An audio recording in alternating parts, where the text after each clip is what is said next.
Podcasts, Spotify, anywhere you can see podcasts. George, open this up, man. We ready to groove with this thing, man. Your story, your words. Let's go, baby. Hey, good morning, guys. It's 11:11 on the East Coast. I'm George Hudson. Joined with me, as always, is Robbie Colbreth. We got a great episode for y'all today. Your story, your words. It's going to be a hot one. Just want to take a second and say, if you're listening to us, go ahead and drop an emoji and a comment in the comment section. Tell us where you're tuning in from. Also, go ahead and just tell us something that you're grateful for. We have Thanksgiving coming up. Want to make sure that gratitude is always important, but especially now more than ever. Robbie, how you doing this morning? Man, I'm great, man. I'm feeling good. I'm blessed to God. I'm blessed to be alive. I'm on the top side of this whole thing, man. I'm not underneath. And so I'm grateful for that. I'm grateful for my mom being alive. I'm grateful for my sisters. I'm grateful for my brothers-in-laws. I'm grateful for my children. I'm grateful for my doggy Mandy. Man, I'm grateful for so many things, man. I'm grateful for you, Doc. And I'm grateful for this podcast broadcast because we're bringing it live. We deconstructing some stuff in people's minds, man. We helping to unloose, unravel, unleash the genius that's on the inside of some folks' lives, man. So in that untethered, they can get into the unknown about their greatness. They can see the grace. They can see the glory. They can see all the good that they can do, and they can create for themselves a story that somebody will talk about one day because they will have been able to overcome some madness that's been going on in their lives. So I'm grateful, man. What you grateful for this morning? Man, I'm grateful for a lot, but especially right now, just my grandmother's health. She's having some health issues, and looks like she's on the upswing of recovery, and Good. pulling through. Have some family in town, so that's always nice. My brother's coming in along with his wife and two kids this weekend, so it's just going to be a blast. I love seeing them every time I get to play with the kids. It's always a great time. It's a good time at work. It's a good time for podcast. It's a good time for a good time. So Oh, dude, we're gonna plan to do a special Thanksgiving Day podcast. Let's do that for about 11 minutes. You good with that? let's do it. Let's do it, man. So listen, man, I want to get into this. Your story, your words. Do you not know that your body is the temple or the antenna of the Holy Spirit within you, whom you have from God? You're not your own, for you were bought with a price. So glorify God in your body. Man, no truer words have ever been spoken and are applicable than today. Those words that we just finished hearing right now, especially for women's bodies, where you've got men and laws trying to enslave a woman's right to do what she needs to do with her body.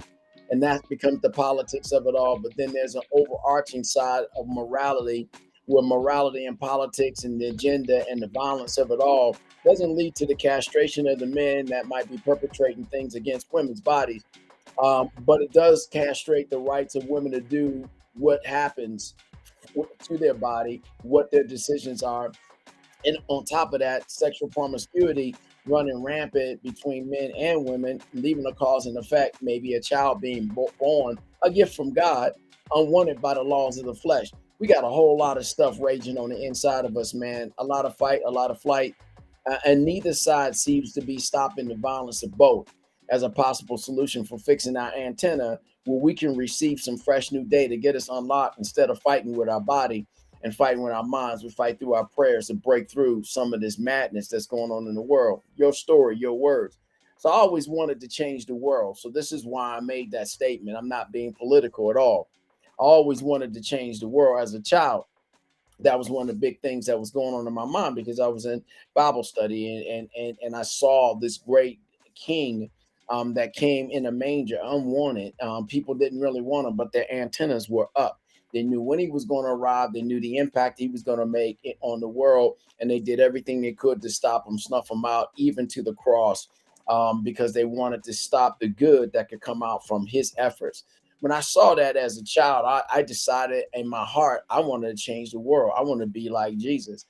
At that same time, there was a man by the name of Martin Luther King Jr. He was preaching and teaching and what have you, civil rights leader. I'm like, I want to change the world like this dude right here. I was seeing the films and listening to the recordings. I want to change the world. I saw people out there that were changing the world. And I started to identify with the Mother Teresa's also, and people that were changing the world. And I said, I want to change the world. And so, from serving papers to the Good Humor ice cream truck showing up and giving some of my friends an opportunity to serve papers with me, and for my friends in the neighborhood buy ice cream pops for them. I felt this was my contribution, change the world, just give it away, be a gift to somebody else, gifting people's lives, changing people's lives. I made friends. I've been making friends all my life, but I've been trying to change the world. And so, your story, your words, this is all about your story and your words. The truth is, in trying to change the world, I had to confront me, right? Because I had to be in a constant state of evolution, a constant state of change and transformation myself. I couldn't get myself bogged down. I couldn't get locked into negativities and things like that, negative people. I couldn't get myself caught in situations that could literally cost me my life. And I got to tell you something, I wasn't a perfect kid. I'm not a perfect kid now. My heart is perfect toward God. You dig? So, but as a child, I was not always that kind of guy. However, in my change and transformation, I got faced with something real early in life. And what I got faced with was racism, right? Because at that time, again, I'm a tweener baby coming out the civil rights movement, all this kind of madness like this here. And coming out of this time, there's all this language about being nice to people and accepting people and all this. However, the reality was like it is today, it's just a series of words layered over to make people feel good. I actually wanted to make a change. I remember this dude named Michael Ramsey. He was the only white kid, that seems to be the only white kid that was in our school at that time, the Ann Beers Elementary School in Southeast Washington, D.C., internationally recognized today. And we were going there, and if anybody was messing with Michael Ramsey, we huddled on the Wally Williams, because Wally Williams was bigger, stronger, had a lot of brothers, and he could fight. Mhm. Couldn't fight at that time. So we huddled under Wally and we protected Michael Ramsey. White kid, all black school, we protected him. That's how it rolled. Then me and my family, we moved out. My family and I, we moved out to Tantalon on the Potomac. My dad had a house built out there. My mom had a house built out in Tantalon on the Potomac. We end up being the first black family in Tantalon on the Potomac. And we suffered certain levels of indignities being the first black family in the neighborhood, including the advent of people moving out because we just moved in. Right. And there was this dude, because I was already forewarned when I was leaving Chocolate City, 98% black, only thing white was Capitol Hill. I was warned, don't make friends with white folks. They're going to do this, that, and the other to you. Your story, your words. And I said, nah, I said, okay, but I vaguely remembered Michael Ramsey. I mean, I remembered him as a human being, not as a white dude, right? So I get out here, and all this stuff is happening in school and happening on the turf of what we call our home and our neighborhood. But I met this dude who's my best friend. His name is Kim Duncan. Kim, I hope you didn't mind me dropping your name. White dude, right? And so our escape was in working out. Our escape was in studying all the time. Kim is now, our escape was we were going to change the world. So right now, this dude is changing the world because he's working on a cure to stop the replication of this COVID virus, changing the world his way. My thing was to change the world through the hearts of men and women and stop all the violence of racism, stop the violence of sexism, stop the violence of hating ourselves because we're not awake, so we don't accept the hand of God, the grace of God, or we do try to accept the hand of God, not as grace in a relationship, because we want the goodies and not the relationship. Your words, your story. The truth is, I realized as I got older that the enslavement of our mind starts with the largest information organ in our bodies. The largest information organ in our body is our brain. It's the greatest business tool. It's the most adept sex organ in our body. The brain, the subconscious, the superconscious, and the unconscious mind, superconscious, subconscious, and unconscious mind. The factory of leaders, the factory of cheaters, and the factory of the subconscious. I'm going to park right here. I'm going to jump back in. Your words, your story. Yeah, I think it's really important, and what we're getting into, you're kind of starting to scratch the surface is kind of what's in between your ears, what's going on in your brain. Like, it's your story, your words. How are you going to express that? How are you going to plug in? How are you going to utilize the tools that God gave you to express your story in a way that helps, inspires, lifts people up, that unlocks, untethers, unhinges from, and you know, just kind of walks into the full potential of what you can be. And that's an unwinding, gradual process that, you know, I believe that's why we're here. That's why we have the story that we have. Like, your story is vastly different than mine, not only for many reasons, but mainly just because you're our age difference. And you know, you're so much younger than me. You look so There it is. There it is. That's what's up, baby. I'm a young no, cat. but all Right. that all that wisdom and knowledge, and you know, just the living through different times, and the world today is vastly different than the world 10, 15 years ago, and we've lived through both of those.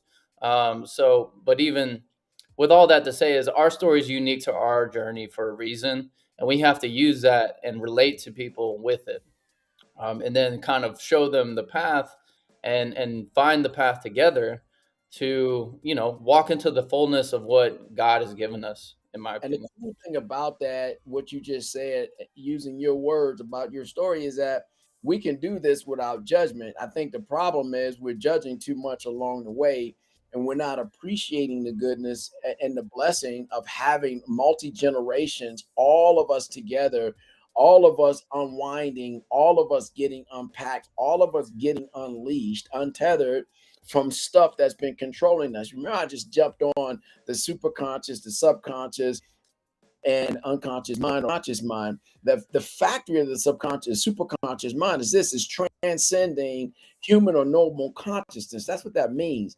And that superconscious that's supposed to, in essence, be the universal mind of God. That level of awareness that sees beyond the material world, that sees beyond it, and all those things that could be trappings, and it taps into the energy and the consciousness behind the reality that we think we peep in. It consciously and subconsciously, superconsciously brings us into the avenues, into the graces, into the lane of God, what we refer to as ether or the essence of the universe. And that electromagnetic wave, that vibration, that let there be that we saw, those first inevitable statements that were made in Genesis, those first 10 statements, we get to tap into that let there be. And this is what Savage Will is all about. When you can tap into your let there be, and you can get inside of that vibration, and you can tap into that super consciousness that transcends human or normal consciousness because you're in the spirit of what God intended for your life. Then the unknown becomes known, and you start to experience part of your higher self. You start to tap into the reality that you're the temple of the Holy Spirit. Let's put that in brackets, or let's put something in brackets. You're the temple of the Holy Spirit. Bracket number one. Inside of that bracket number one, closed off on the other bracket, you're the antenna of the Holy Ghost. So when you remove certain things, certain impediments, certain stuff that can get in and corrupt your view and corrupt your super consciousness and corrupt you connecting to the supernatural mind. That's why everybody in the world right now is talking about the universe, the universe. I'm giving out good thoughts to the universe. I'm passing out energy to the universe. Everybody wants to get all of this and get to their higher self. They don't want to connect with the God of creation. But when you connect with him, and then you connect with that language that's really getting out there that people are trying to permeate in matter and in space, and you'll start to learn who you really are. You'll start to activate inside of what you really are, and you'll use the temple, your sleeve, your avatar, your body. You'll start to realize you are in fact an antenna, and when you can connect on that high frequency with Yah, then there is impossible possibilities that can happen. Impossible things can start to become possibilities. You speak and then you have. It starts to manifest, it starts to create because you start to tap into the power and the vital source of the antenna that you actually are. Antenna, temple, sleeve, body. Your consciousness goes from just what you see every day and the trappings of what you see every day and the limitations and the fears that's out there that you see every day. You get past that and you get into that matter and that space, that electromagnetic. You get into that vibration. You get into the high frequency of moving in the spirit of Yah, and then he starts to unlock and untether and unwind and unpack some stuff on the inside of you. Check this out. the factory of your subconscious. The subconscious is a part of your mind that makes the decisions without our needing any activity about no, actively thinking about anything. It's already kind of pre-programmed, because you either allow your superconscious to go in an avenue of violence and hatred towards yourself and other things of made in mankind, and so now it's reproducing in your subconscious. It's going to act out in your conscious, and so you're not going to be able to control that if you will just allow anything to invade your space. We have a responsibility to control that. As a man thinks, so he is in his heart. As a man thinketh in his heart, so is he. So we've got to be careful of how we program, and then we have to get into consciously reprogramming. So your story and your words end up becoming your glory, that becomes a legacy for you and your family. So then you can see. That's why it's sometimes a man of wisdom can see another man's thoughts, intentions, and that which will lead to his actions in the speech, because they can see what that subconscious mind has been brewing up, because that conscious mind is doing things and that man really don't want to do, but this is how he's thinking, this is how she's vibing, this is what they're thinking about all the time. And so before they even speak out their mouth, their body's acting on some stuff that's either savage will, I'm breaking out, I'm gonna be a multi-millionaire, billionaire, I'm gonna be this, that, or the other, or I'm locked up, I'm violent, and I'm violently destroying anything and everything that's good or positive in my life. Now let's get to the factory of the consciousness for 1 second. This is where we manifest. We manifest in good, or we manifest in violence. Conscious is aware and responding to one's surrounding as you're awake. What in a ham sandwich and buttermilk biscuits have you awakened to? Are you awakened to a reality that leads to progress? Or a nightmare with disastrous consequences awaiting the times we've been zombies, undead, sleepwalking? See, there is going to be a zombie apocalypse. It's real, but it's this. It's the awakening of the consciousness of mankind to either serve God and each other, or to destroy each other and do as much damage as we can to this planet and this safe haven. You understand? We're conscious to the extent of our problem, or and we'll become painfully aware of it, or we're sensitive to the extent that we have become dialed into the fact that we can change anything about ourselves, anything about our communities, anything about our reality, anything about our pocketbooks. We have the ability with the superconscious, subconscious, and conscious to transform and transcend anything that's going on. Your words, your story, your words. What are you awakening to today? Yeah, I'm gonna tap into like what you were saying about the subconscious or the unconscious.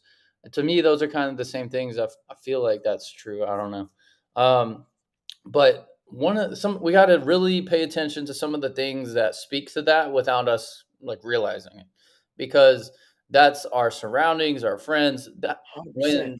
when we look at the five closest people to us, they're always speaking into our subconscious. The format of our bedroom, the wall art that we have. I always like comparing this to the movie Inception. I don't know if you've seen it, Robbie, but Love that movie. Love it. in the dream space, we're less like they hire an architect. Mhm. Basically, in the movie, if you haven't seen it, they're And able we are our to own architects. Go ahead. exactly. They're able to share dream space and have conscious, lucid dreaming. But in the dream space, they hire an architect. That way, when they bring the subject, they say into the dream space, they have a architect design the dream. So in it, the details don't have to be super detailed, Specific, yeah. because when we're in a dream, it feels so real that we're not paying attention to all the details. So The our matrix, the construct of our own. exactly. So, but there are certain things of our construct, of our matrix that we can control. Like when we open the door to our home, what does it look like? What's And on the who do you wall? allow in your home? Exactly. And mainly when we say home is like your temple, what in your brain space, your mental energy, what are you allowing inside of you? And it starts with your personal space. Like your what do you have on the walls of your home? Is it feeding you or subconsciously like communicating a bad message? What are you Um, listening to? What are you listening to with your music? What are you watching on TV? Do you watch advertisements and commercials? That too. I limit the amount of TV that I watch, and especially if I am watching it and I have control over the remote, I'm gonna pause it and fast forward through commercials Hold because on, wait a minute, dude. Hold on. Don't even lose your thought. What did you just say? If you have control over your remote, what in the hams out? This your house. This your construct, well, Doc. if you're watching TV like at the airport or Oh, okay. I got somewhere you. else where you're watching TV where you're not controlling the remote and I got you. you're watching a game at a friend's house or something like that. Cool Uh, stuff. so, but as much as you can control, I limit the amount of commercials I watch. I don't even really watch live television unless it's a game. And even then, I just kind of am okay with watching the highlights or just a little chunk to get a feel for the where the game's going, who has control of the game, who do I think's going to win, that sort of thing. I could watch 5 minutes of a game and be okay with it. So we just have to really pay attention because people wonder why they struggle with urges and dieting and things like that, but they don't pay attention to all the commercials they're watching, all the input sensory information, right? That's So affecting and overloading their mind. You spot on. Keep rocking it, a man. Keep conscious rocking. mind, someone that's gaining consciousness, becomes aware of those things and how they influence them on every level. So the music we listen to, the TV we watch, Your lighting, the lighting, the clothes we wear, the the paint messages we in your send out, rooms. our voice, our story, our words. Are we using it to empower and uplift, or are we using it to just be distracted, have ambiguous results, or just even tear down? Because we do Let's that too. let's let's let's, let's touch it a little deeper on this level. Did you awaken to some part of yesterday? Today, when you woke up, did you awaken to some part of yesterday? And if you've awakened to some part of yesterday, somebody's pain, somebody's upset, something somebody did to you, something you didn't accomplish, whatever, has it already crippled the start of your today? So is your today already crippled? Is your today already in a straitjacket, hindering your ability to trust yourself because you were hurt, because you weren't ready, because something happened yesterday, because the willingness, your ability, your awakening, you're free to live, laugh, learn, leave a legacy, all that was touched. And in fact, it's affecting your listening Yeah. because you were crippled by getting new cues for growth and expansion. Did you allow that to happen in your space today? And if you did, that's okay, because now being made aware of it, you can cut it off, Right. meaning that it can no longer expand into the rest of today. So you cut that off, and now you can start speaking those things that be not as though they were. You can start bringing into reality and manifestation a new thought, a fresh new beginning, unwakening, because you're getting untethered, unwound, you're getting unpacked, and you're getting savage about, I'm going to be this better version of myself. And it begins today. I started with my words and I started to create my new story. Yeah, and when you say cut it off, I think it's really important to hit on ways that we deal with the things that we don't like in the world, right? Whether it's actions we're taking, whether it's actions of others, whether it's the way we feel, think, and look at ourselves. We can't just like ignore it. I think there are ways to deal with any sort of dislike, distaste, trauma, things like that. And that's where our voice comes in. That's where our story, our because we can use the negative things in our lives to have a launching point and to build positive results with, because without obstacles, without a struggle, we wouldn't have an inspiration to grow, right? So I think obstacles are directly placed in our path because we subconsciously ask for them. If part of us wants to say we want to grow, we want to increase our income, we want to increase our social skills, we want to increase our physique, that sort of thing. We have to experience some sort of resistance in that process to actually grow and develop and empower. Part of that resistance is becoming aware of the areas where we lack, right? So it's like, show me where I'm not succeeding that I need to. Show me the areas I need to improve. And no one really likes picking apart their weaknesses, but it's even worse if you feel like you have no attack plan to succeed through them and diminish your weaknesses, right? So that's where we have to become experts at. Yeah, we don't want to focus and dwell on the things we do poorly, but we still want to acknowledge them and say, if I want to get further in life, if I want to achieve these results, this is the battle in front of me that I have to win, and that I have to limit these negative habits, negative words, negative thoughts that I do that's limiting me from getting where I want to go, because I believe 90% of struggle in life is self-imposed. I mean, there's other external factors, but there's always that power within us to move around it. It's a matter of letting want us, it's to a go ahead. matter of letting ourselves make the excuse for the external pressure to limit us, right?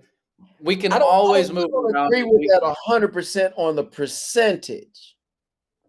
On a percentage, Yeah, because there is a sleeve that we're in right now that dictates to some people in this world how much real struggle they're going to have. Period.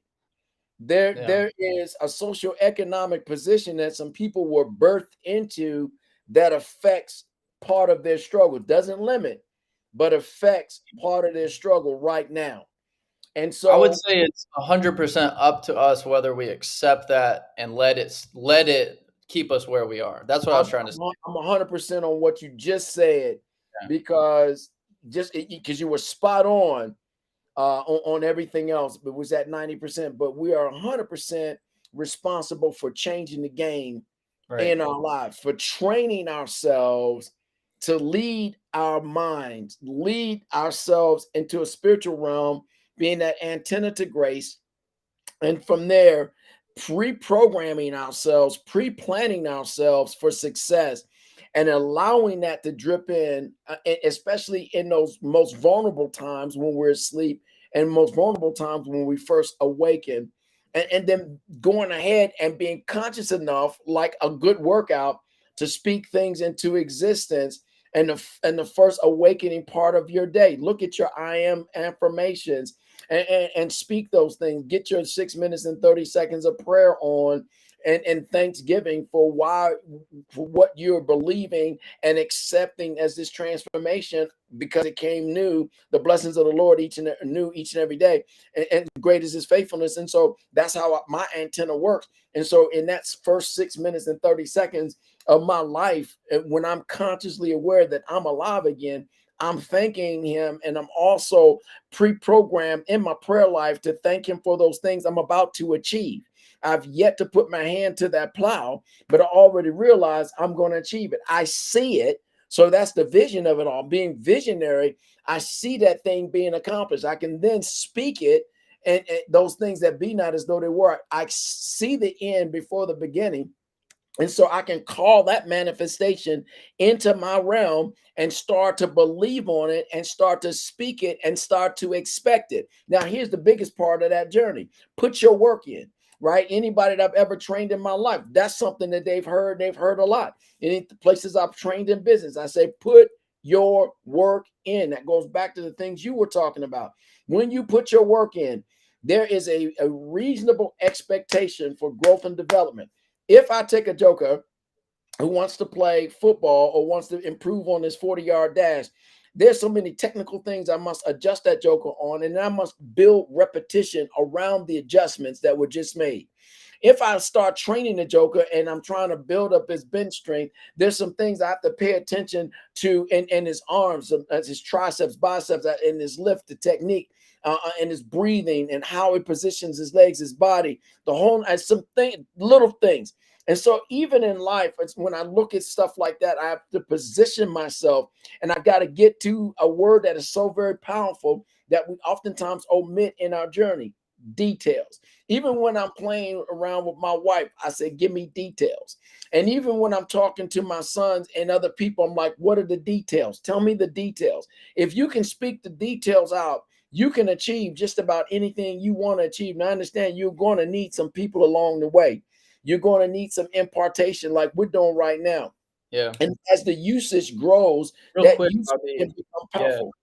Jump I in, think dude. you mentioned details, and I think that's really important because for whatever goal we have, I think part of what prevents that from happening is having an arbitrary vision for what that would look like.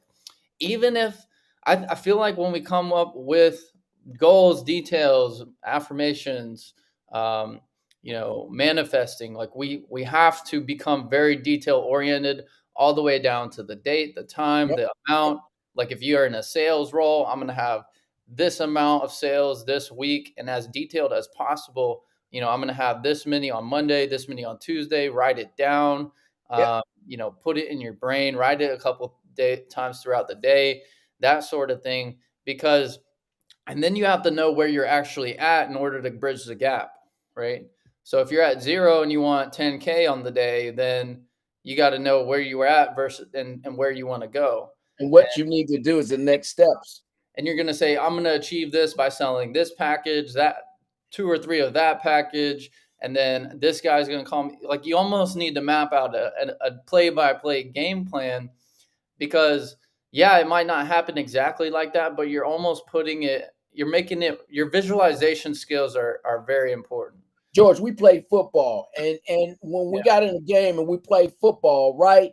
It was up to the quarterback. We're the quarterback of our own lives. It was up to the quarterback at certain times when we saw a different defensive front.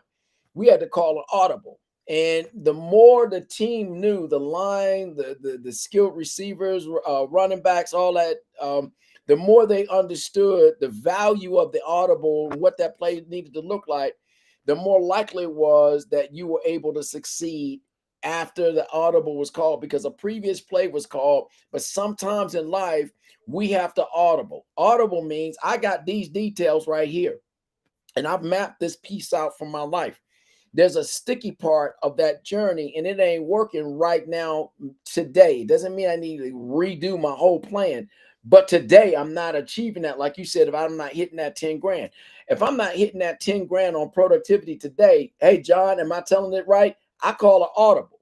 And so I shift what I do, how I do it, and I get in front of a different audience altogether in order to make sure that does in fact take place. And if it doesn't, in my audible and in my details, I have to have an allowance and a schedule of how I'm going to make that up in Exactly. the other part of my journey, so I don't make myself nuts on the whole process. So I've got to have a big picture, call those things that be. Now I have the big picture, and I got to funnel it down to the most finite detail. Because at the end of the day, if I miss and I miss and I miss and I miss and I miss, at the end of the day, I'm getting this big picture done, because I've made an allowance and I've made a skill set to call an audible. An audible does not mean I'm abandoning the game. That play's not working. The defense is stopping me and it's burning my time. I need And the audible out of that so I yeah. can get this defense sucked in to believing that I am losing. So that on my next play, when I come back and hit them what I really wanted to do, they weren't prepared for that. That's the same thing with my mind. And this is where we have to really embrace the obstacles that we face, because just because we say we have a goal doesn't mean it's going to happen, right? We have to take action into it. Just because we're saying the affirmations doesn't mean it's going to happen. We have to take the action that we know in that present moment. But there's a reason why we have to bridge the gap, because we're not that person that's going to achieve that results or those results in that moment. That's why we have that affirmation that's going to give us something we don't already have. So we have to have action that we're not already taking. So in that, we're going to experience obstacles. If you have affirmations for things that you don't already have, you're going to experience the obstacles. So it's almost like if you have goals that you're not going to achieve or that you want to achieve, that's because you haven't already achieved them. Therefore, you haven't already taken the actions that you need to make that result happen. And maybe you're taking action, but failure to reach that goal is a good thing, because that's going to show you what you need to do to bridge the gap. You're going to be like, okay, this is where I want to be. This is where I'm at. What do I got to do to get there? Because you're not doing what you need to be doing to get there already. It's like, okay, the effort's there. How do I craft the approach? Right? That's where we call the audible. And we have to be okay with that, because a lot of people, especially my age and below, think that they can just have it because they Just want because it. they say it. They don't put the work in. They don't Exactly. pay the man. They don't keep the grind going, because the grind, the part I didn't get a chance to hit was I touched it. When I make an adjustment, an audible, when I make an adjustment in a person's stance so they can get their 40 off better, then I have to repeat it over and over, and I have to keep them doing it so I can build some muscle memory. I can build some positional memory around that. Once I build that positional memory and I build that muscle memory, then when they get down and they get under pressure, they have the details, they have the work that's been put in to produce the output that they're seeking, right? And so in the world we live in today, if it don't come right now, we think something's wrong. We call it the audible. We haven't even put the work in yet. You got to put the work in. You got to have the details. You got to have the struggle. And I got to tell you something, and you hit on it, dude. And I thought you was going to come back to this joint. Listen, the tests, the trials, the intense difficulties, they're supposed to come. Here's why. Just because you said it, it doesn't entitle you to it. Right. When you say it, you've got to go through the tests. You got to go through the trial. You've got to go through the intensity to prove that you have what it takes to earn and to keep what you put your money behind, what you put your mouth behind, what you put your desire, needs, wants, expectations, dreams, hopes for, your ideas, your great feelings, your emotional fantasy island. You've got to prove, it's got to be proven. It's not just because you said it. It's not just because you spent your money. It's because you're putting your time in when nobody else is. It's because you're suffering through with tears sometime and no one else sees it. It's because you feel like you're out there all by yourself and nobody knows it. It's when you keep doing those things and you stay to that detailed plan and you call that audible from time to time and you make those sacrifices needed to ask the right questions to the right people and you ask for support and you ask for resources when appropriate and you ask seeking not to God for the wisdom, knowledge, understanding, discernment, and the right Yeah. hustle for clarity to move forward. That's when you're proving to yourself through your antenna to God that I can do this and I'm deserving of this because this is what my work schedule looks like. These are my details. This is my workout plan with my personal trainer, you. And this is what I do when I'm not with my personal trainer, you. I've got my work cut out for me and I know what I need to do to get it done. Yeah, and I think entitlement is one of the biggest things that's leading people to like complain about stuff. Like when people say they want certain things and then they look to the external, sources to say that that's the reason why they don't have it.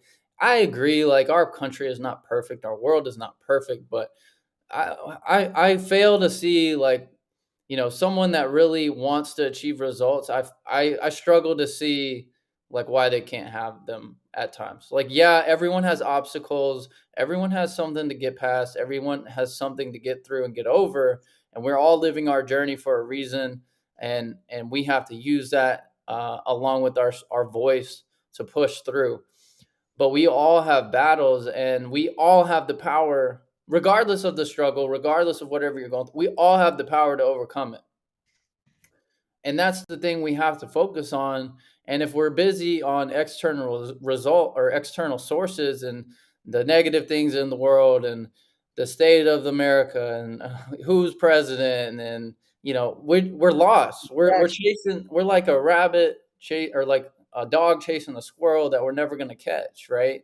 So and then it's 5, 10 years down the road, and we're like, oh, I haven't done anything for that thing I said I'm super passionate about, Hey, and now I'm just going to make more excuses and solidify why that was the wrong path and it wasn't right for me and I got cheated. And excuses.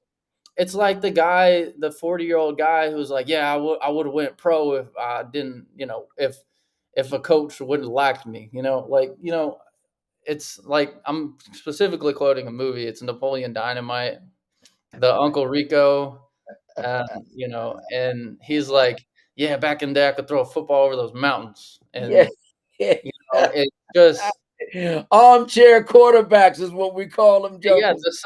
the Monday morning quarterback or whatever. Yeah, it's like no one. If you're not doing the work, you don't really have a room for opinion in my thought process, right? Like, and then people say, I've worked so hard for this. and now and it's just not the right time, and it's just But you not. know what, George? Here's what I've learned and experienced, and just having being a great silverback is that sometimes and this is the part we got to catch. Sometimes the stuff we're doing, it's not preparing us for where we are. It's preparing us for our future. Right. So there are a lot of people who were very, very good, very detail oriented, had great success, for example, in high school football, but it wasn't intended for them to play in college and to play in the pros. It was intended for them to get those successes, understand what it took to have those successes, and the grind that was necessary so they can get into another avenue of their life where they can be successful. They learn success principles. They got a sample of what it was to become successful. And that's all that part of the journey was for. That's where most people get crippled. I wasn't built to be in certain places all my life. I was built to change the world and to get into wherever that final position is going to be, which means I have to suffer through a few this and that to get to that final position where I can be more influential and impact more people to cause for a change in their lives so that they can succeed. Now, here's the sample. Let's rock this one for a second. Here's the sample. The S is for succeed. What others have done, I need to just pay attention to it and see what they did. What kind of work did they put in when I was practicing? What did I do? I got to make it sticky. I got to make it easy to remember and apply for my life. I got to remember those reps. I got to remember those play calls. Why did I have so many plays? Why did they come in with a playbook like this and we only ran this many plays? It was to stretch my mind and my capacity to understand that I could do a whole bunch. So when I was called to do far less, I could perfect that. And in perfecting that, I can achieve greater than what was expected of me, what was expected of myself. But when I catch the reality that all this out here was funneled down into just this 5, 6, 7 perfected plays, and I got good at it, I could succeed. S is for success. The A is for amazing content. Man, your content's got to be amazing. Playbook's huge. I just need 8 plays to win. That's amazing content. This is all you need to win. What is the principle? What are principles? What are the foundations for winning? I need to know how amazing it is to feel like a winner. I need the foundation for what winning means, what it looks like, what it feels like. Then I'm going to program that in my noodle so I can reproduce that every time I need. M, make it memorable. When I've had success, when I've scored touchdowns, when I've run back punts, kickoff returns, and multiple different levels, it was memorable, gave me unique insights, gave me a feeling and a smell for what it's like. And I was able to translate that over into business. So I've got to have a memorable moment that you can translate into something impactful that'll create something powerful. That's where the P comes in. The P is for powerful. Listen, you want repeats and you want to apply uniquenesses. You want powerful wisdom. You want munchable nuggets to follow your life, right? You want to avoid the negativity because you want powerful moments.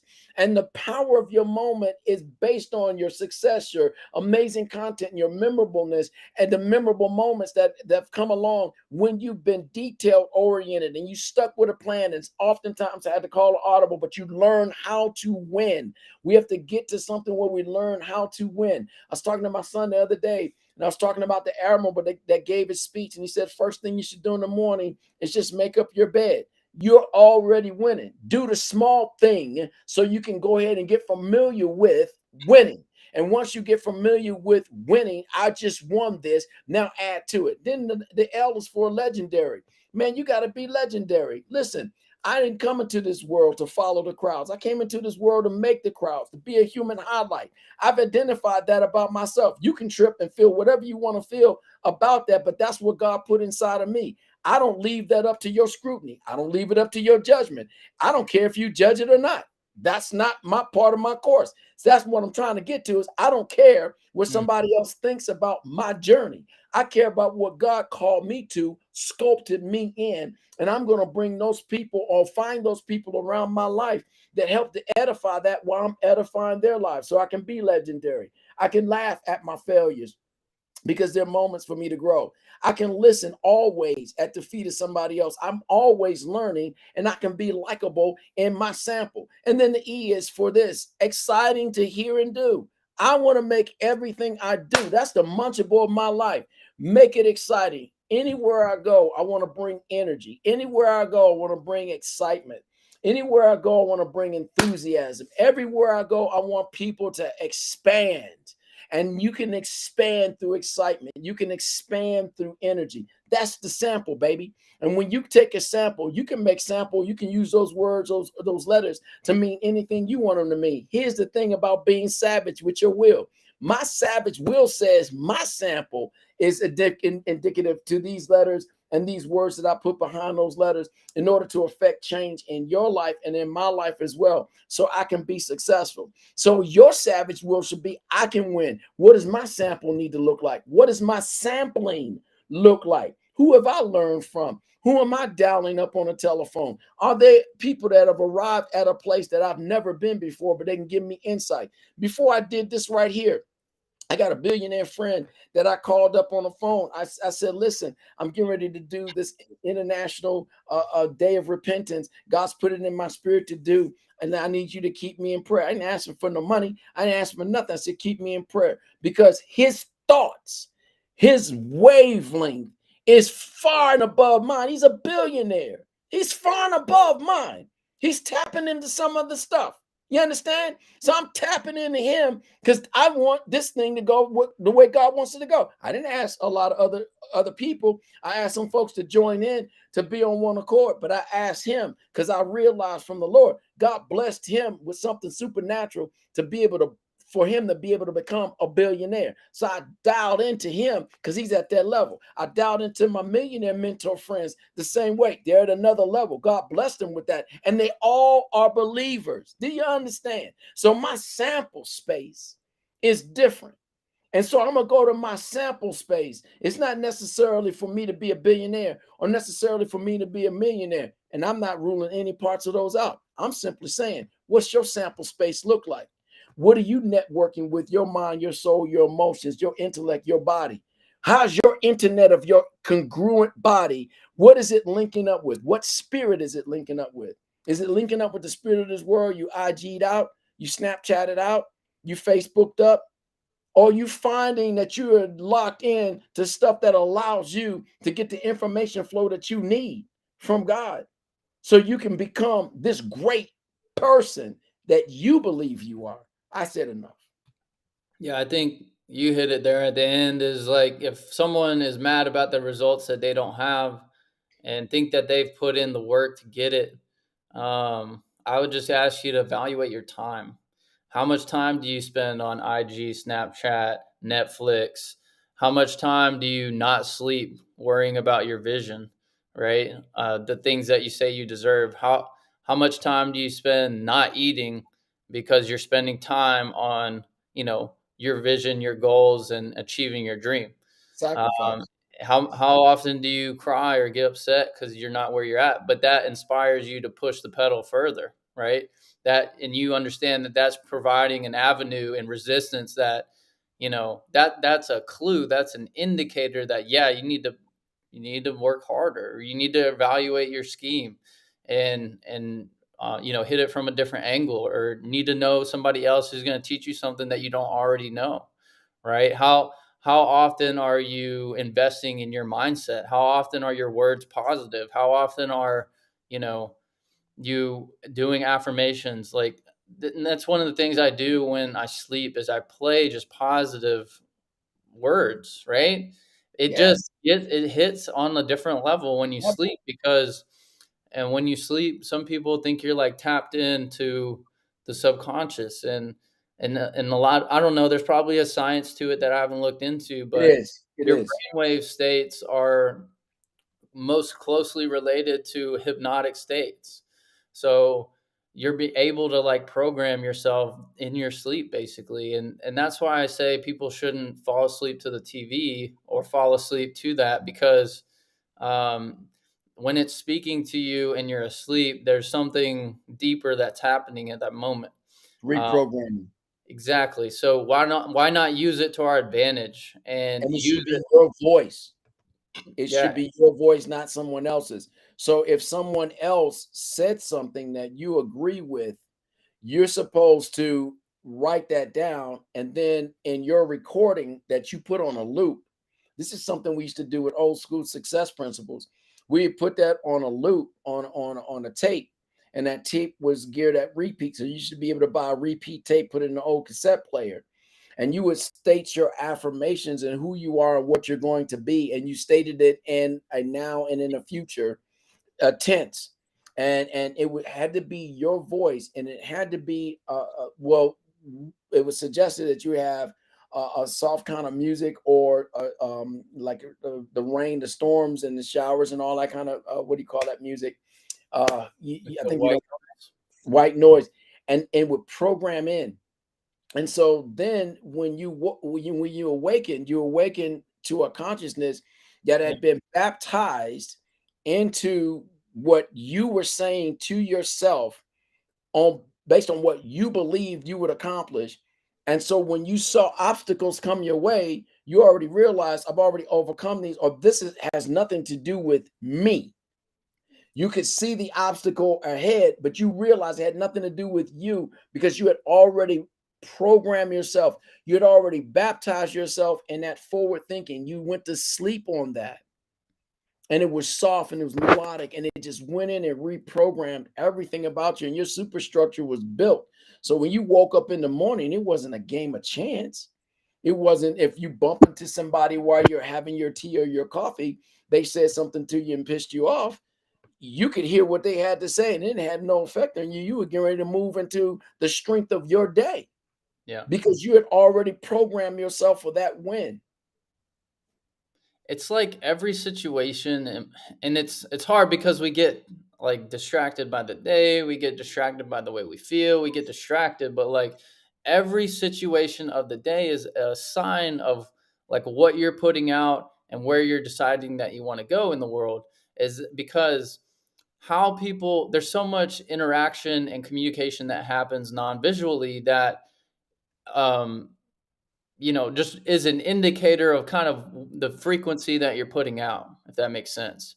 So the way you speak to people, the way people speak to you, the way that the viewpoint that people have of you is a reflection of the viewpoint that you have of yourself.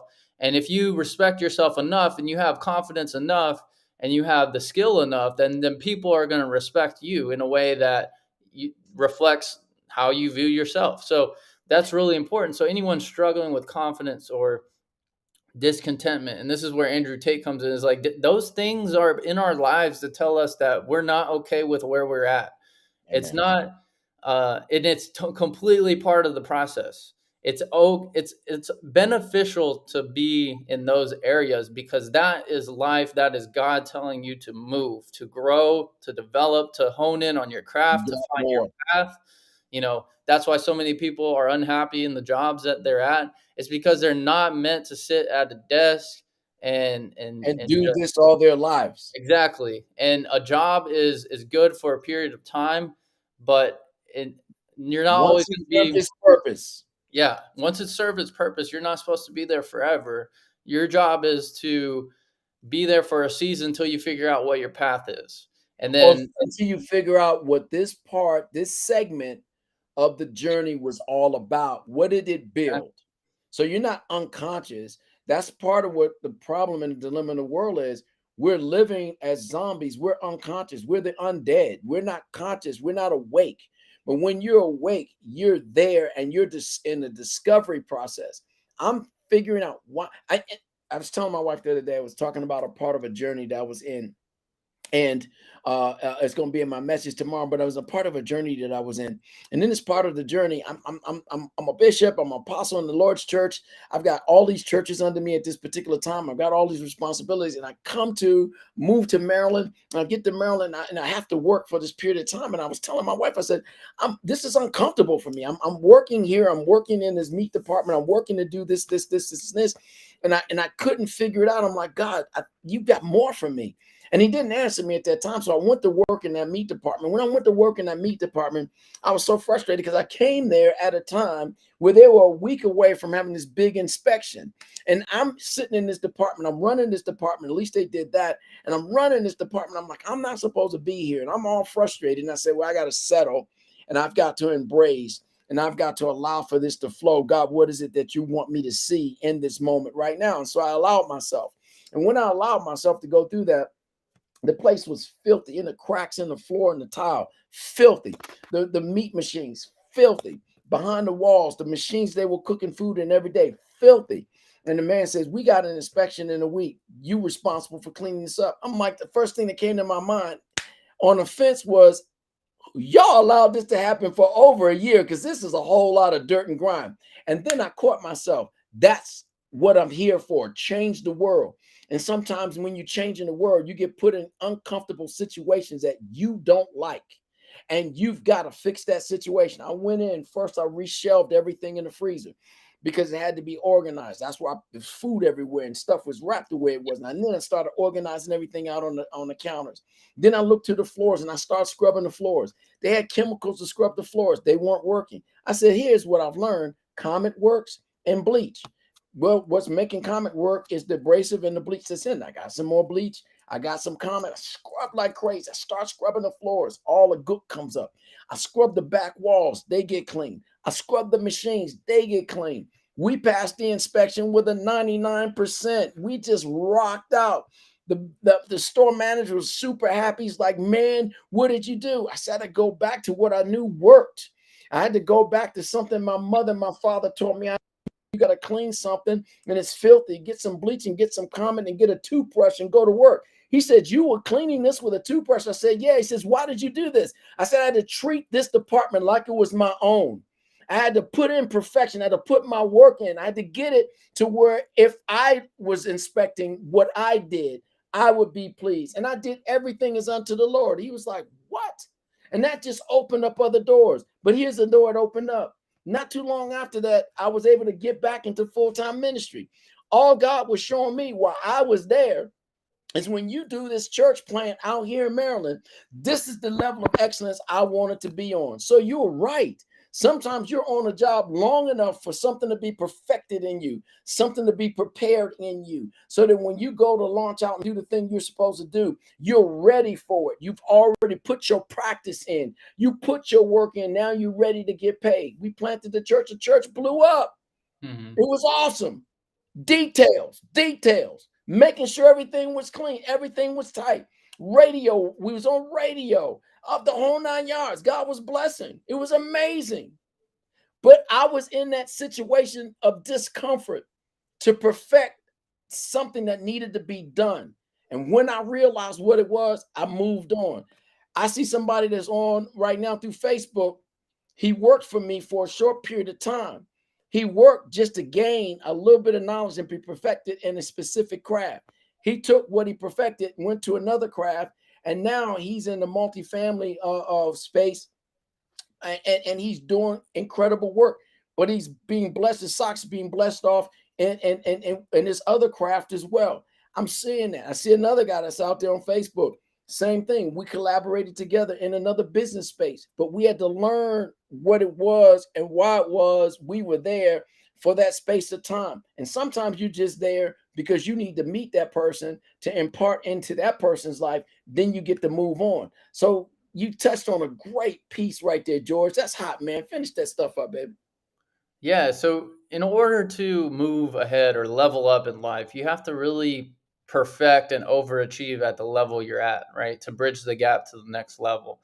And that was a way you did that in the meat, working in the meat market, was you had to treat that like you were the president of the United States and you're going to perfect every nook and cranny of cleaning it. And you got to treat your job, treat your environment, treat your life like you're a professional, and you're an expert at what you do.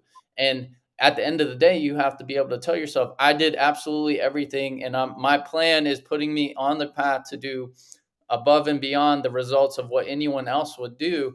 And then give that, and then get real detail oriented with your, like, how much extra time are you wanting to do, or are you putting in, and how much extra effort are you putting in to achieve the results that other people don't have. Because that's what you have to do to go above and beyond, is do more, right, than what other people are Spot doing. on. Spot on.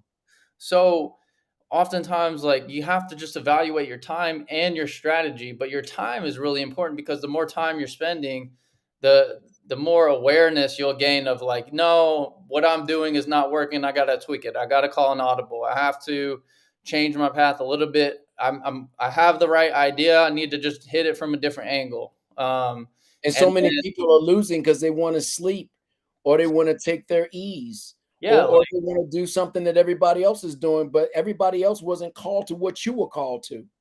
doing what everyone else isn't doing is hard. So if you want a path that's easy to that destination, that's a Stay a mirage. zombie. It doesn't exist. It's No, it's stay a zombie. That's the world we live in. The yeah. world we live in, 1 to 2% of the people make up all the rules and regulations and control everybody else. The other 98% are in the lockstep, and they're trying to conform, and they're trying to please, and they're trying to please other people instead of getting into the breakout, get into the revolution, get into the mindset. I'm Savage Will. I'm not a straw dog. I'm not an armchair quarterback.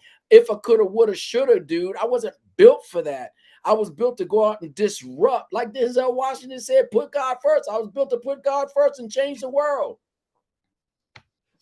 Yeah, so it's just a matter of, like, time is a direct indicator of success in a lot of ways. Like, in order to be an expert, what is it? How many hours do you have to be putting in towards your craft? It's some ridiculous amount. As So many as needed. yeah, exactly. It's like, I don't know, hundreds of thousands of hours, or whatever. But it's just, we have to be patient and trust the process and see incremental growth, and that's what fuels us. Is, do we see some short-term improvement?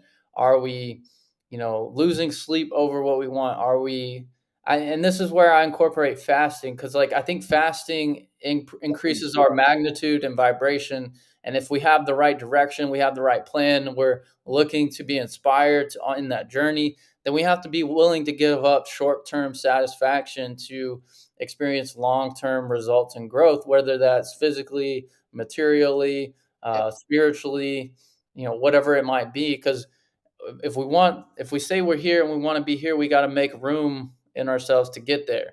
And sometimes not eating for a day or two is the Or best three. way, or three, or some people go longer, and there's right ways to do that. But Yep. sometimes that, literally, the idea of emptying yourself makes room for new things, not just physically, but mentally, emotionally, and that sort of thing. So you have to bring that awareness to your situation. And nothing makes me more aware than not eating, because then you're like, okay, you almost, like, I get to the point sometimes where I have to eat because I'm bored almost, right? But that's my, like, cognition, that's my conscious awareness increasing, because I'm like, I got to be busy doing something. But if you find your trade, your trick, things that you can put that energy into that are going to give you the results that you want, then that's kind of a winning combination, in my opinion. I think you're spot on, man. The fasting, that's something I was going to touch on here. When we keep eating, we eat for a lot of different reasons. Noom has come out with their whole platform about nutrition, and one of the things they do is first help you unlock. And the way they help you unlock is to find out why you eat, when you eat, what you eat, how often you eat it, and how much you eat of it. And when you can understand whys behind that, then and you can change the behaviors behind it, then you can put your eating patterns and amount and the frequency into a plan, and then you can change your life, right? So when I fast, remember I mentioned that know you not that you're the temple of the Holy Ghost, and I put in brackets the word antenna.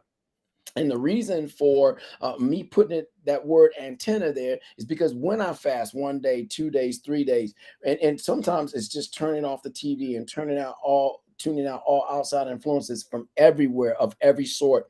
I am actually strengthening my receptor, like you just said, so that electromagnetic, so that vibration, so I can hear the voice and connect with the voice of God antenna, so my frequency can amp up, so I can hear more of what he has for my life and what he wants me to do, and where he's pleased and what he's removing out of my life. And so I can wake up from sleeping and wake up from the corruption that time has built up inside of me, called bacteria and debris, stuff that's left from waste from food and everything else, because everything is synergistic, everything is symbiotically connected. Now all this waste, all this bacteria, all this decay gets removed out of my system. I'm lighter. I'm quicker in my mind, and my receptors are 1,000 times quicker. I'm able to hear what God is saying, the voice of God, very clearly, and I'm able to take instantly in the moment without consideration for time. And I start typing out everything that he's telling me that he wants me to type out. I start allowing everything to pack into me what he wants to be packed in, and everything else is moved out of the way. There's no competition. So fasting is necessary. I want to share this because I know we're running up on time.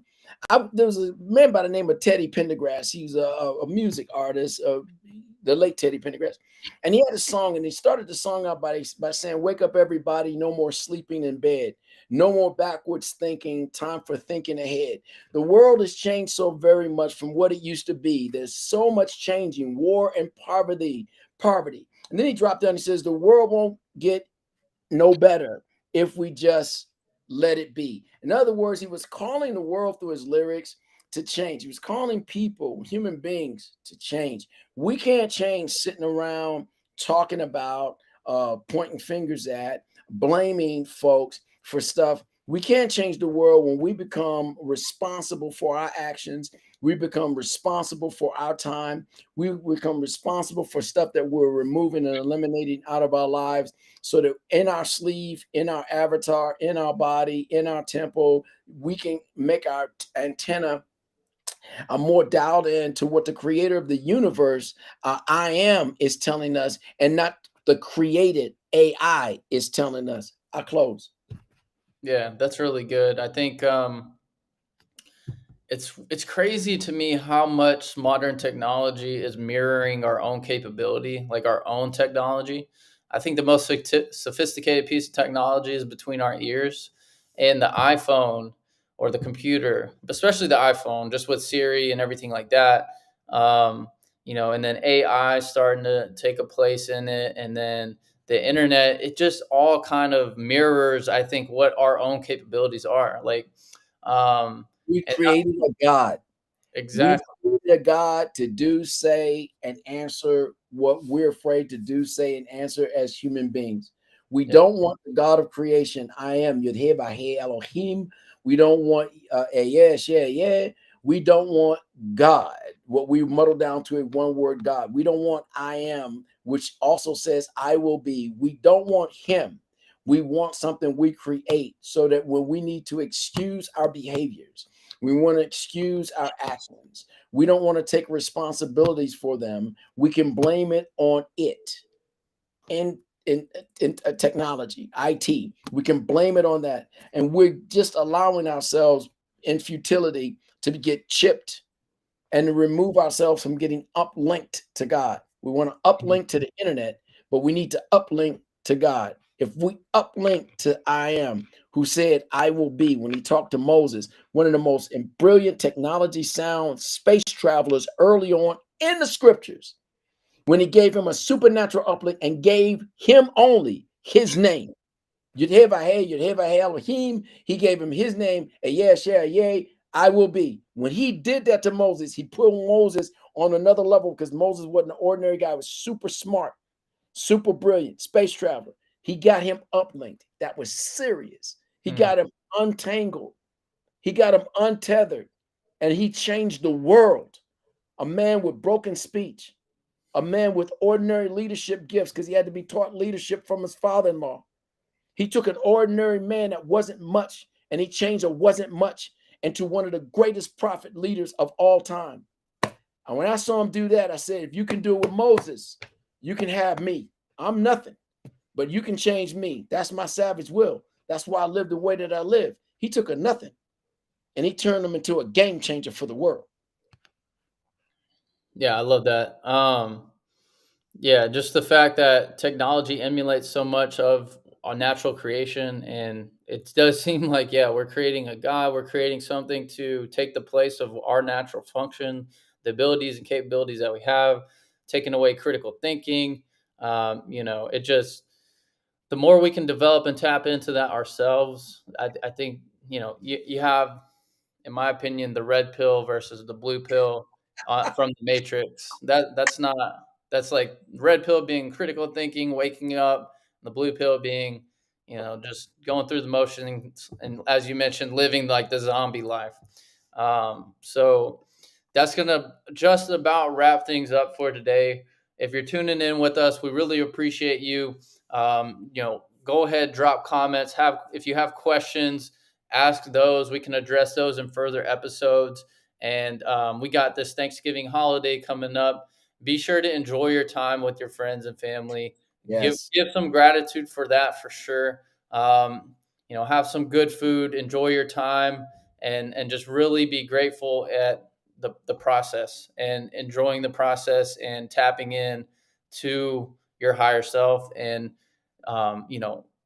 that path and plan that you've put in place for yourself, utilizing the skills and tools that God has given you. But that's all I got today, Robbie. What you got? Hey, man, be unleashed, baby. Be unleashed. George, you were awesome, man. Great comments. Love you, man. Unleash, untethered. Get out of the unknown. Awaken and let God use you. We out, baby. We got to go. Later. George, great stuff, man. Take care.